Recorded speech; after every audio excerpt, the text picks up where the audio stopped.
Okay,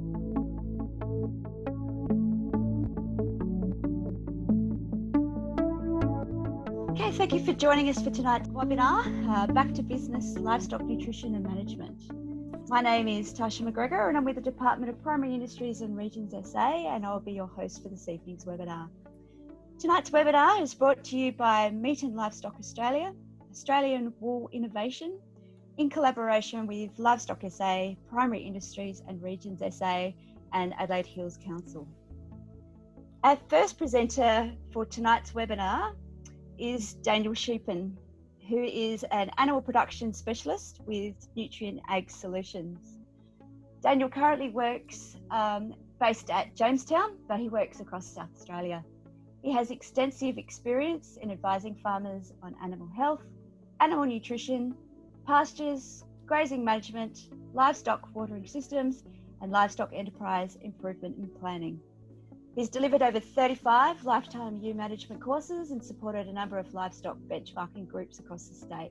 And most recently, he's delivered the National Lambing Density and Lamb Survival Project, focusing on the effect of lamb mob size and stocking rate on lamb twin survival. So we've got a real specialist here for you tonight to answer all of your livestock and management questions. So with that introduction, Daniel, I will hand it over to you for tonight's presentation. Thank you, Tash, and thanks for the opportunity to talk tonight. For those that I met at Woodside back in January, I hope you've been keeping well, and I hope you haven't had too many issues with your livestock. Tonight's talk will focus on managing livestock at this point of the season. My presentation is going to be general advice, so don't rely upon it for your particular circumstances, but seek advice from your livestock advisor. So I'm going to be focusing on tonight's talk, looking at sheep and cattle daily energy requirements, pasture intake, what they're currently getting from the pastures. Do we need to be supplementary feeding? Looking at then if you still have sheep or cattle in confinement feeding areas, how do we release them? And just making aware of any animal health issues that there may be. So if we look at what ruminants or livestock require, they require the following in their diet. They require energy, protein, fibre, minerals, vitamins, and especially water is obviously number one. Tonight's talk is going to focus on energy, and particularly we'll be talking about megajoules of metabolizable energy. So MJ stands for megajoules and ME is metabolizable energy. So first of all, let's actually have a look how much energy your livestock need per day. So this table shows the daily energy requirements in late pregnancy to maintain a 60 kilo ewe in condition score 3. So you can see there when you've got your dry 60 kilo ewe there, they require 9.6 megajoules of energy per day. Then there's not too much change between day 0 pregnancy and up to day 90. After day 90, that starts to increase after your pregnancy scan. And then we can see there the requirements at day 110 of pregnancy. A single ewe requires 11.6 megajoules of energy per day, and a twin ewe requires 13.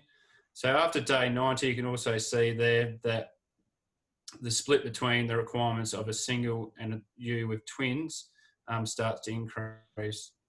So we've got that rapid fetal growth in that last 50 days, which requires more energy.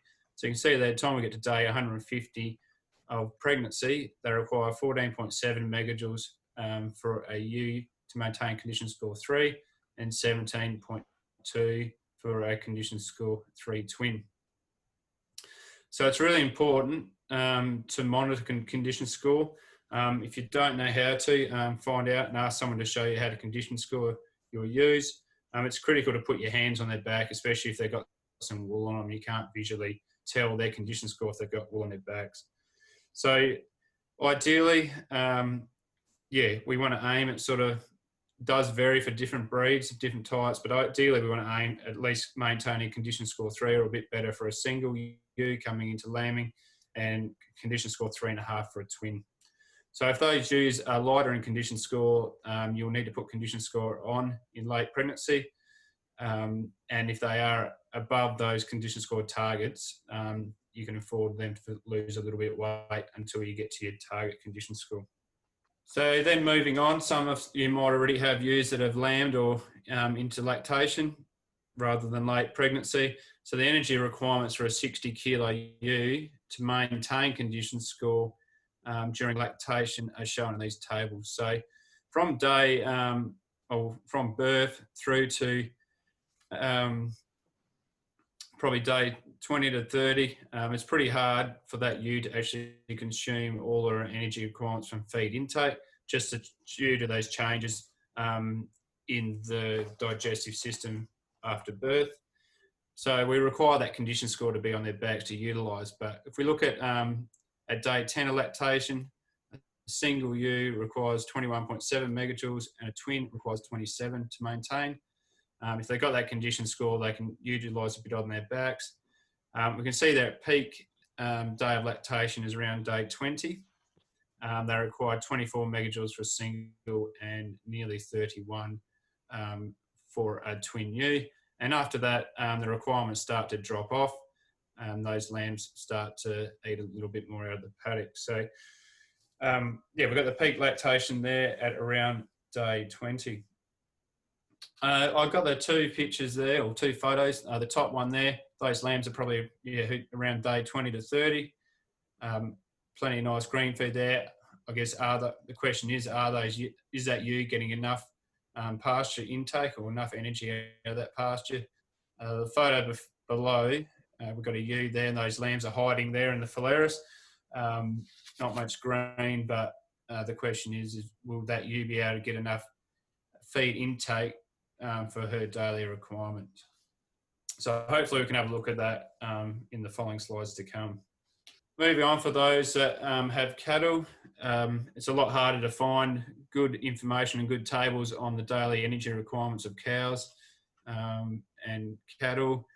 But the maintenance megajoule daily requirement, I've got some rules of thumb there.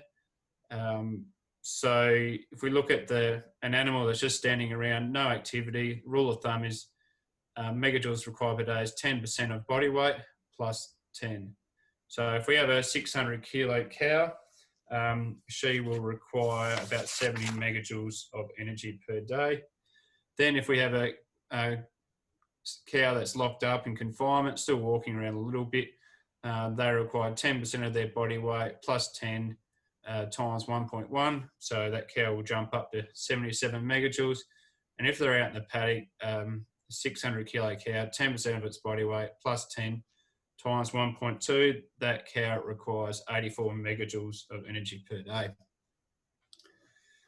So then if that cow is in calf or is going to be lactating, we need to add extra energy to that cow's requirements. So for example, I've got there, depending on cow size, but you might be looking around 27 megajoules a month extra, or an extra a month out from calving, if you have a birth weight of a calf around that 40 kilos.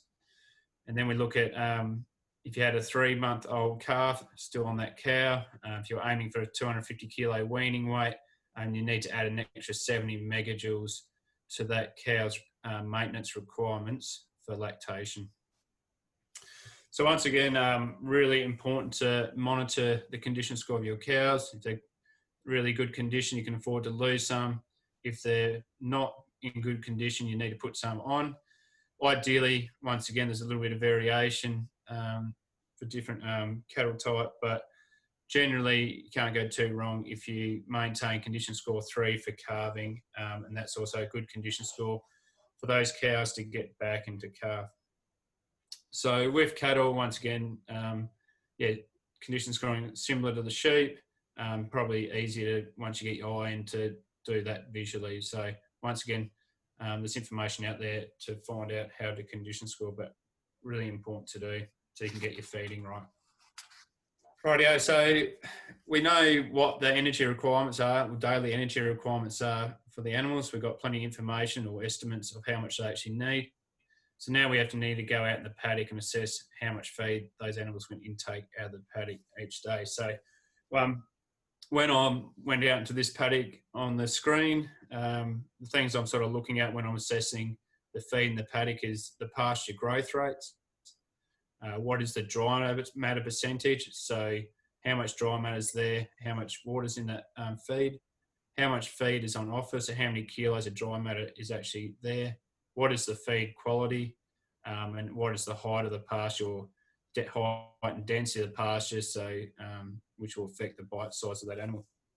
So if we have a look at pasture growth rate averages for the Adelaide Hills, on the left-hand side y-axis, we've got pasture growth rate in kilograms per hectare per day, and then we can see month on the bottom. So we're coming towards the end of May. We've had reasonable rain there at the end of April and a little bit of rain through May, and the pasture has kicked along.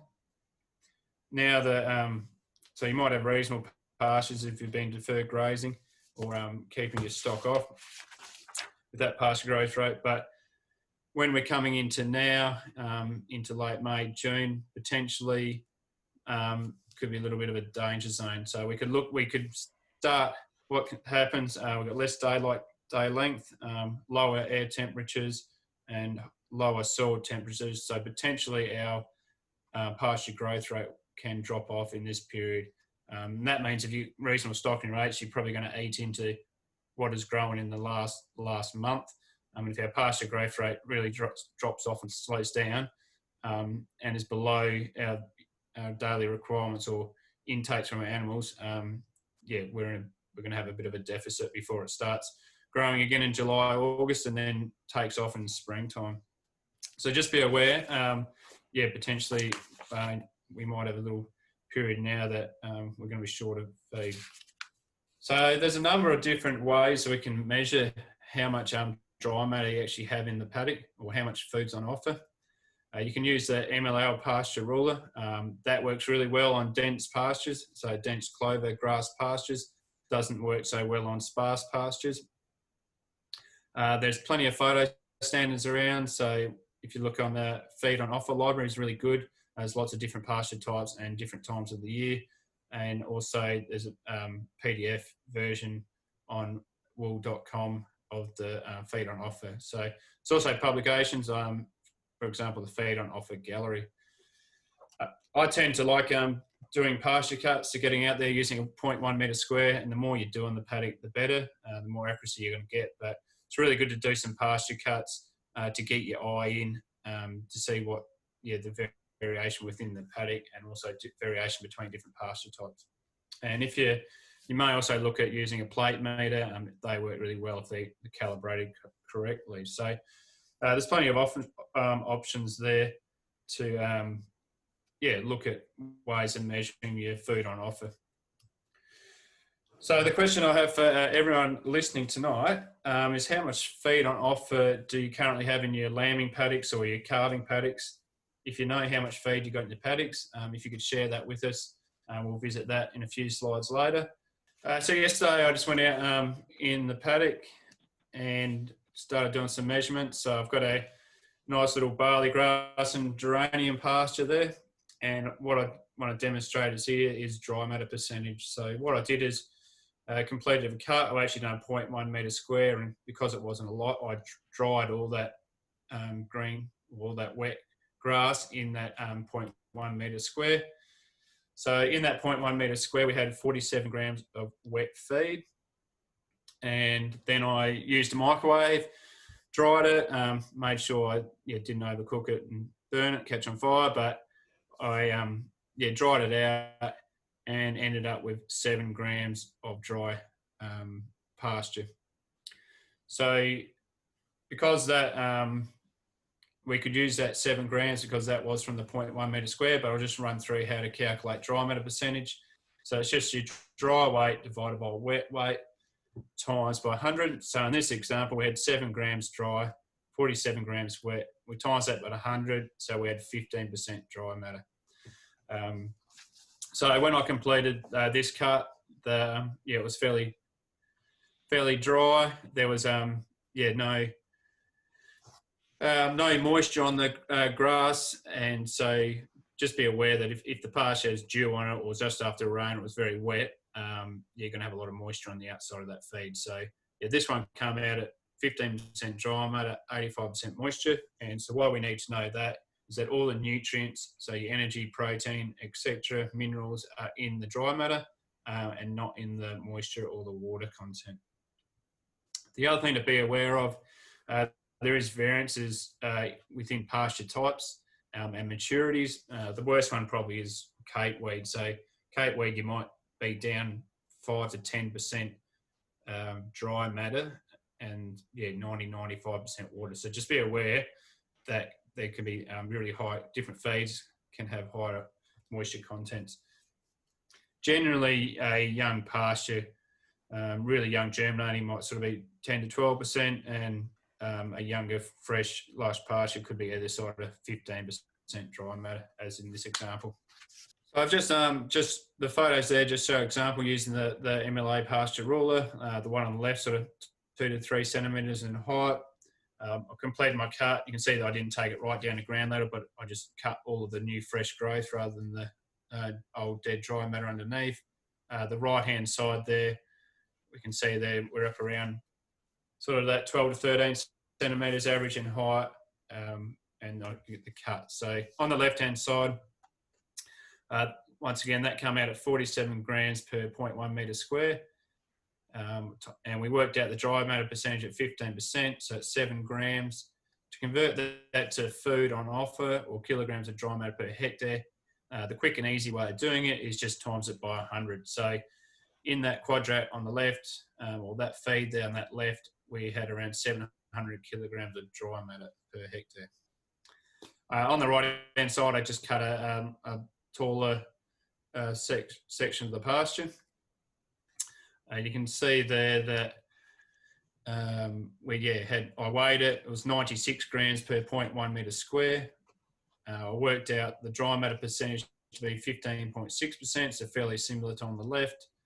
So that worked out at 15 grams per 0.1 metre square.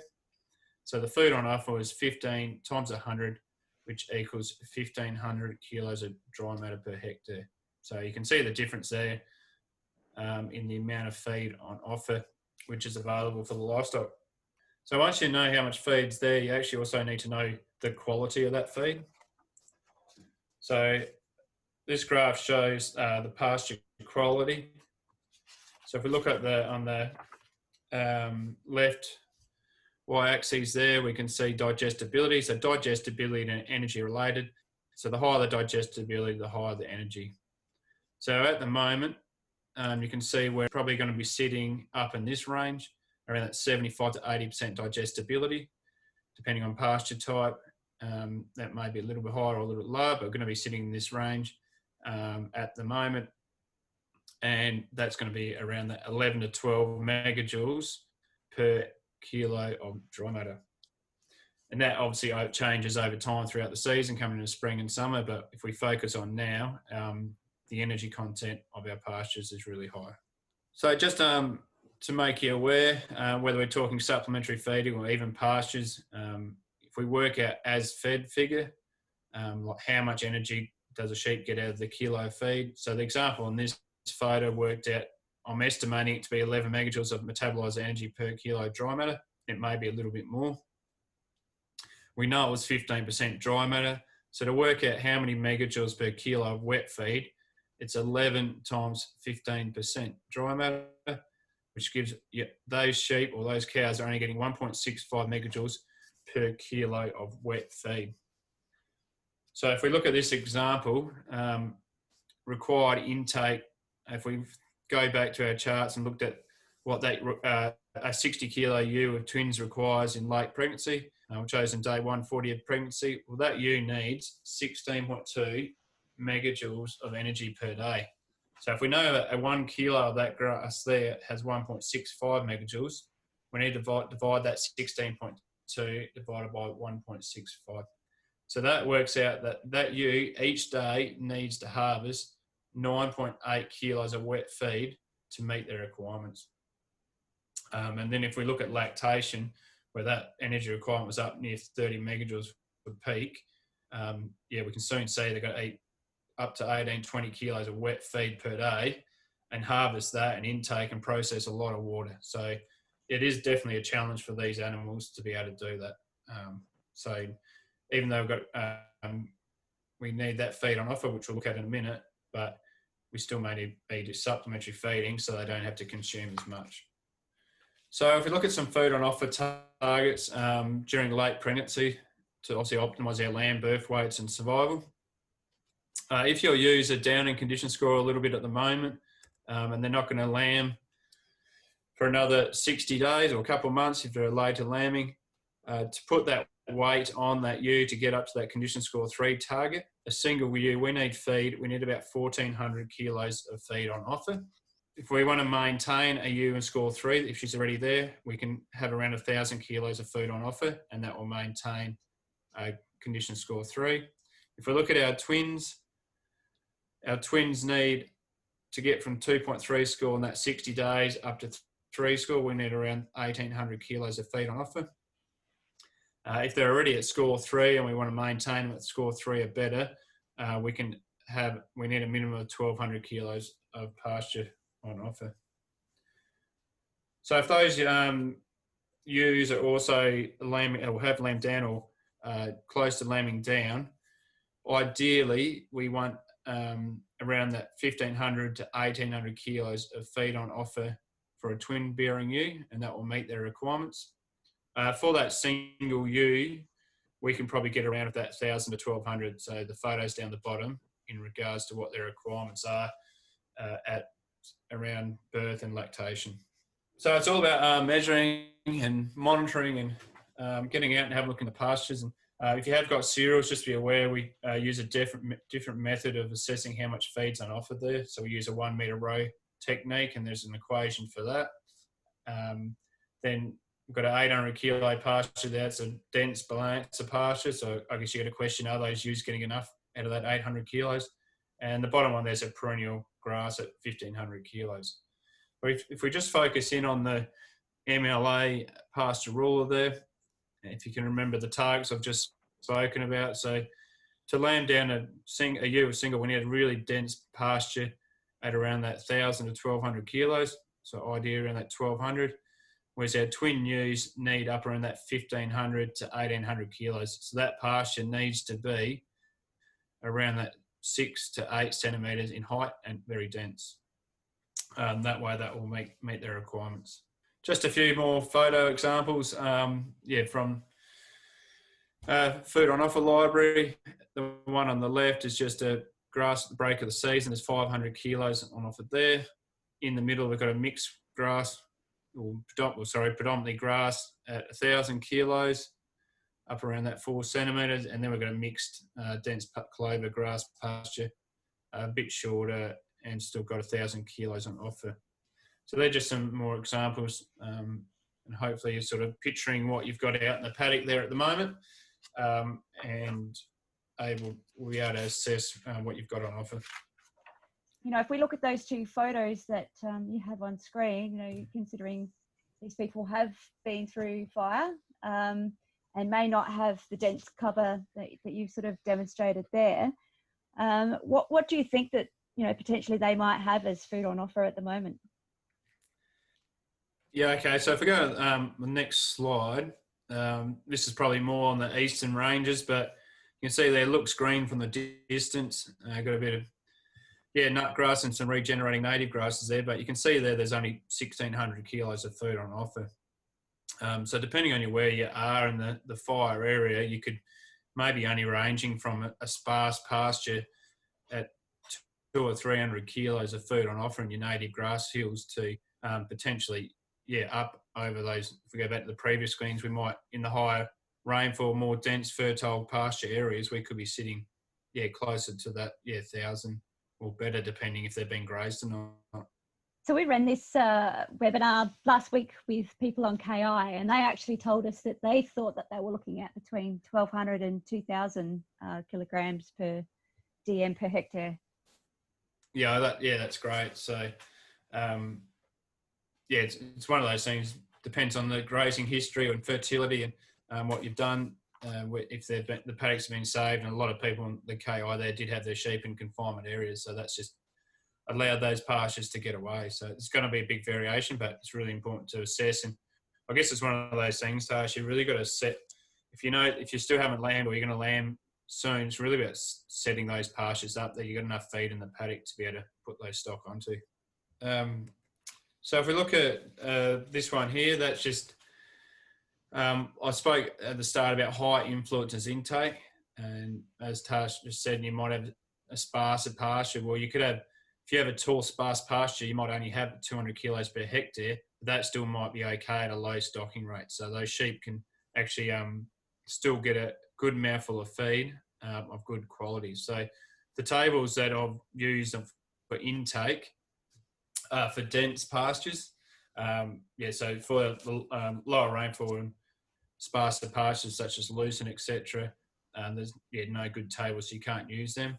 But generally, if you're in the range of, say, 6 to 12 centimetres in height of a dense pasture, or even sort of that 10 centimetres high of a sparse pasture, you're going to be meeting most requirements of those livestock. So it's one of those things, feed intake's determined by, how much of the day that those animals actually take or spend grazing, and obviously how many bites they take per day. So, and then it's obviously time of grazing times the number of bites times how much feed they get in each bite. So we need our livestock, our cows and ewes, we need them having full mouthfuls of really good quality feed to be productive. So to get your head around it, people do ask, well, I don't know how much feed's on offer. And I said, well, grab your mower and start pushing it around. And we know those ewes need 10 to 20 kilos of dry matter per day. How long is it going to take you to fill the catcher? So some people start laughing and say it's going to take forever. And then I can pretty much say we haven't got enough feed on offer for those sheep. So, how long is it? Do you push your mower 5 metres and it's full? Or you're going to be walking around for half an hour. So it's the same thing as sheep harvesting, how much feed's actually on offer. So once we know the requirements, once we assess how much food is actually in the paddock, then we need to work out how much they're actually getting out of the paddock. So the energy intake, I've just put an example here for a 60 kilo ewe, and I've picked different levels of food on offer. They're all high quality. Pretty much like we saw, 11 to 12 megajoule a pasture. And you can see there the intake, or how much energy, or how many megajoules of energy per day those animals can get. So a 500 kilo pasture, where we're sort of looking only that one, maybe a bit more than 1 centimetre in height of a dense pasture. A pregnant ewe from day 0 to day 150 can only get 5.7 megajoules of energy out of that one. And if you've got ewes that are only on 500 kilos at the moment, at day 30 of lactation for a single, they can only get 8.6 megajoules out of that pasture. And day 30 of lactation for a twin can only get 9.8 megajoules. So I did mention earlier, a dry ewe needs 9.6 megajoules of energy. Day 150 of pregnancy, they need 14.7.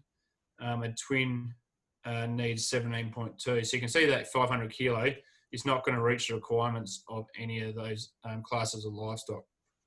So if we go up to 700 kilos of feed on offer, so pushing up sort of a 2 to 3 centimetre height of dense pasture, we're going to get 10 megajoules per day. Well, that sheep's going to get 10 megajoules of energy per day out of that pasture. So a dry ewe will be no dramas. And then we can see the intakes of a lactating animal. Then if we go up to 1,000 kilos, we can see they're going to get 14.3 megajoules for a pregnant ewe. At day 30 of lactation, for a single, they're going to get 21.5. We know at around day 20, they need 24. So even at 1,000 kilos, we're going to be below the intake requirements there. At day 30 of lactation, a twin needs 23.3 megajoules. So well below our 30 megajoules that they require. So it's not until we start getting up at that 1,500 kilos, you can see there we're going to meet that requirement. They're going to put weight on if they're in late pregnancy. And for lactation at day 30, they're going to meet the requirements for a single and pretty much meet the requirements for the twin. So there's no real advantage of being over that 2.5 tonne or 2,500 kilos of food on offer.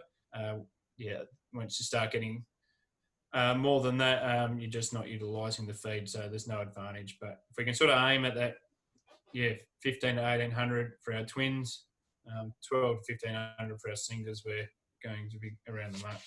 So if we look at a scenario then, if we work out that we haven't got enough feed on offer and those sheep or cows are losing condition score, we need to supplementary feed. So I've just ran an example here. I've gone out in the paddock, assessed 700 kilos of a high quality feed. So if they're dry animals, there's not going to be a deficit. At day 110, I've just chosen twin lamb requirements of a ewe with twins for this example, but they need 13 megajoules of energy per day. So they've got a deficit of 3. So they'll be losing weight. At day 130, there'll be a deficit of 5.2. And at day 150, they're going to be a deficit of 7.2. Then if say at the moment, if you've got ewes that are got lambs at foot and they're lactating and they're on 700 kilos of food, that twin ewe requires 31 megajoules of energy a day. So if she's in poor condition already, she's going to be using her energy reserves off the back, so it's going to be dangerous there. So it's going to be a deficit of 16 megajoules at peak lactation.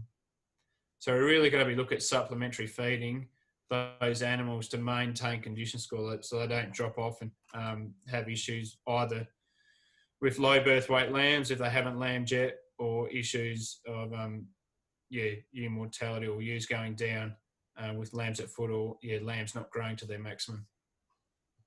So what I've decided here with this supplementary feeding is actually, because we've got probably not a lot of fibre in our pastures at the moment, I've decided let's give them some hay to give them some roughage, and I've gone in at 400 grams a day of hay. So that hay is going to give them, if it's around that 9 megajoules on a dry matter basis, I've converted it to 8 megajoules as fed. So that hay at 8 megajoules, 8 as fed is going to provide them about 3.2 megajoules a day of energy.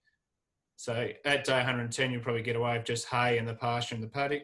The time they increase to day 130, 150 in pregnancy, they'll need an energy source and supplement with barley. So I've utilised barley here, and if we work that out at around 13 megajoules on a dry matter basis, so it comes back to 11.7 megajoules as fed. That ewe at day 130, she needs 400 grams of hay and around that 170 grams of barley a day just to maintain. If they're a bit lighter, you need to increase, you'll need to give them more barley than that 170 grams a day. So if we look at day 150, still the 400 grams of hay, and then that will, we've got the deficit of 7.2, so we need to feed about 340 grams a day of barley with that 400 grams of hay on a pasture of 700 kilos. Once if you have got those lactating animals there and you want to keep the growth rates up on those lambs and not let those ewes drop a lot of condition, or even if it's cows, we don't want them to drop a lot of condition to get them up to rejoin. You can see there an AME hay, 400 grams, but we need at least a kilo or a bit over a kilo of barley with that hay and with the pasture to maintain that condition score. So once we get into lactation, they require a lot of extra feed, and you can see there, how much extra they need.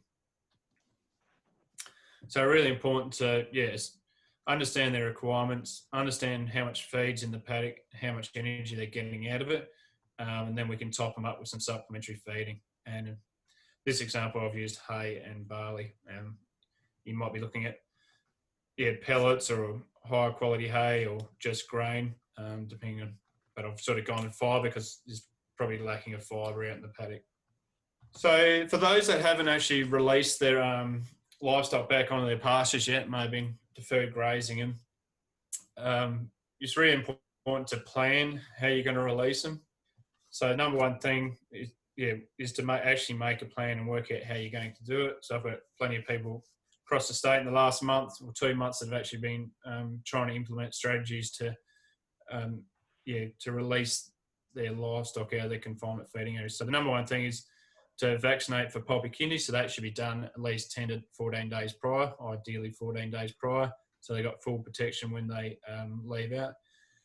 Then it's really about adjusting that room and how do you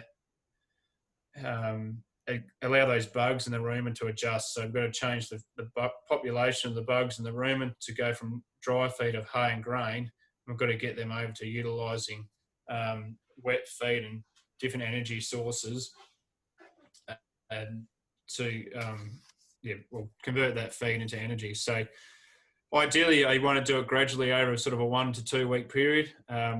If you have some area next to your small areas next to your confinement pens, or if you can, give them their feed in the morning, let them out in the afternoon for an hour, a couple of hours to give them a little bit of a green peak, lock them back up, give them their normal feed, then let them out again. If you can do that over a 1 to 2 week period, just to give them a little bit of green feed each day, just to allow that rumen to adjust. So I guess worst case scenario would be letting them out hungry, unvaccinated on lush feed. You're going to have lots of animal health issues. So if we can ideally adjust them slowly, we really want to try to avoid scouring, and yeah, it's really hard, but you're probably going to get a break in the wool, unfortunately. So, but we can try our best to stop that break in the wool. So when you do release them, make sure they all had a feed. If you're using hay feeders, maybe that last feed, you might just have to roll the hay out or spread the hay out, that they all get a feed all at once, and then you can release them out onto that green feed. So then once they go out, before they go out, you might potentially look at crutching them in case there is any scaring, just to avoid any dags. Potentially, depending on the time of the year you shear, you might look at shearing prior to releasing. Once they have gone out the paddock, ideally keep that hay up to them, and you might keep their grain up as well. But then if you're going to wean them off of that, just do similar to your introduction when you actually put them in the confinement area. Just slowly take them off that grain. Don't just give them a big sudden drop of feed. And ideally keep up continue your mineral supplementation that you've been using in the confinement feeding area, or you might swap to one that's more suitable to supplement on pastures. So really important just to plan. It's not just a case of opening the gate and letting them go. You're gonna have lots of issues. So there's a number of problems on green feed. I'm not going to go through them all tonight, but just to make you aware, probably the one that may be an issue is low fibre. Definitely your NDF levels of your feed at the moment will be low, depending on whether you're native grass, which wouldn't be too bad, but if you're a subclover or ryegrass or a high quality pasture, you're going to be low in fibre.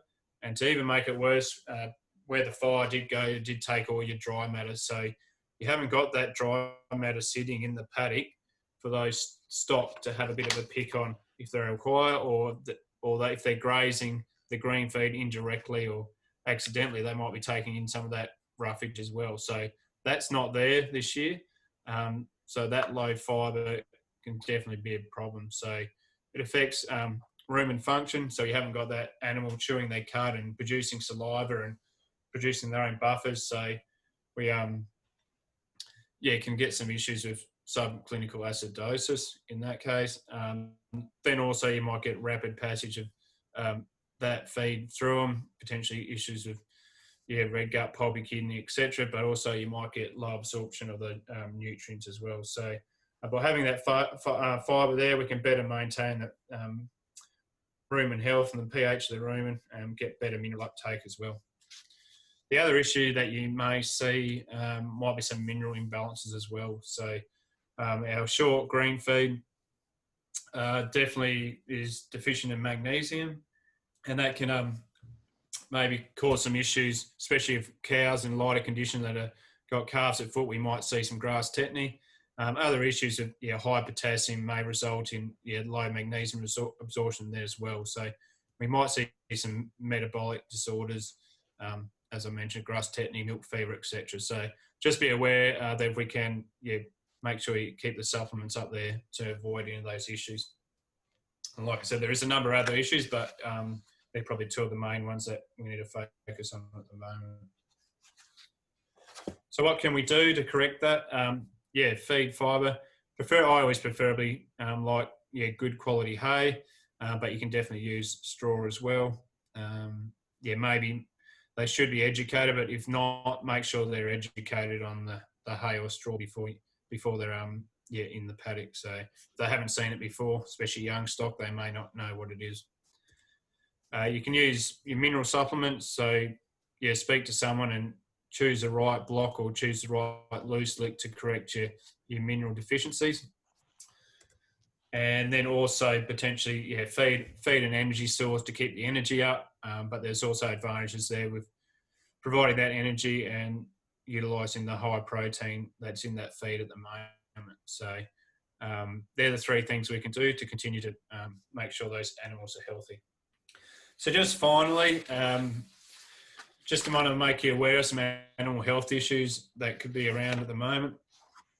So pulpy kidney is a major one. So like we spoke just before on the release, they should be vaccinated. Keep your vaccinations up on that one. Just always remember you sort of only get 3 months good protection on that.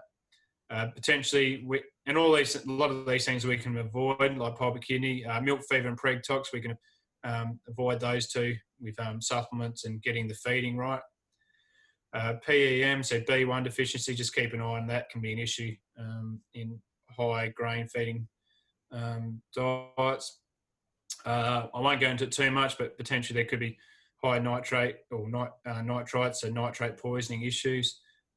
So we can sort of just be aware on your fertiliser strategies there. Just make sure, rule of thumb there, make sure you don't graze within 21 days of putting nitrogen out. Red gut, we can avoid that by getting some roughage out. Spoke about grass tetany, worms.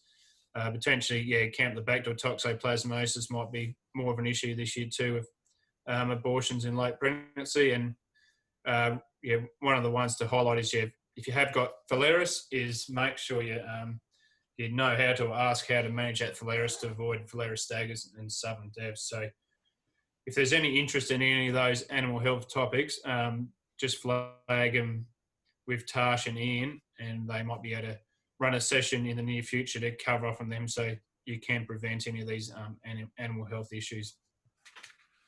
So just in summary, really important to know the conditions for your livestock and set targets and know the targets where you're going to get your maximum outcome for production. There's all the information out there to get the energy requirements.